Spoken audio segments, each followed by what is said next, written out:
നമ്മുടെ പറമ്പിൽ വന്നതാണ് കേട്ടോ. അപ്പോൾ റംബൂട്ടാനുണ്ട്. ഇതിൻ്റെ അകത്ത് തീർന്നു, അവിടെ ഇവിടെ ഓരോന്നൊക്കെ ഉള്ളൂ. അപ്പോൾ ഇതാ ഒരെണ്ണം പറിച്ച് കഴിഞ്ഞപ്പോൾ തന്ന ഒരു വീഡിയോ ഇട്ടേക്കാന്ന്. ഒരു ചേട്ടൻ ഇവിടെ നിർത്തിയിട്ടാണ് ഞാൻ പറിക്കുന്നത്. ഒരു 2 എണ്ണം കിടക്കുന്നത്, അതുകൂടി പറിച്ചെടുക്കാം. ഇതൊക്കെ തീർന്നു, വീട്ടിലുണ്ടായിരുന്നു മൊത്തം തീർന്നു ഞങ്ങൾ വന്നപ്പോഴത്തേക്ക് കേട്ടോ. ഇവിടെ കുറച്ച് സാധനമൊക്കെ ആ ചയ്യമ്മയും കൂടെ ഒക്കെ നട്ടുപിടിപ്പിച്ചിട്ടുണ്ട്. അതാ മംഗോസ്റ്റിൻ, പ്ലാവ്, നെല്ലി, അതാ അവിടെ 2 പേരയ്ക്കും കൂടി ഉണ്ട്. അതുകൊണ്ട് നമുക്ക് പറിക്കാം കേട്ടോ. ഇതാദ്യം പറിക്കട്ടെ. അതാ കിട്ടി, ഇതോടി പറിച്ചെടുക്കാം. കറക്റ്റ് മൂത്ത് പഴുത്തൊന്നുമില്ല, പക്ഷെ ഇതുണ്ടോ എന്തോ കിളി കഴിക്കുന്നുണ്ട്. അപ്പോൾ പിന്നെ നമുക്കിത് പറിച്ചെടുക്കാം. അതാ നല്ലത്, ഇല്ലെങ്കിൽ കിട്ടില്ല. തരടി എന്താടി കിട്ടിയോ? ഇത് പിടിച്ചോ, എന്നാ ഇവിടെ പിടിച്ചോ. ഇവിടെ മല ഇതൊക്കെ താഴ്ത്തിട്ട് വേണമെന്ന് പറിക്കാമെന്ന് വിചാരിച്ചിട്ട് ഇതേ കിടക്കുന്നുണ്ടോ.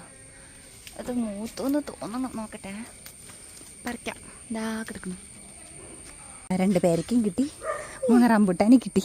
കൊച്ചു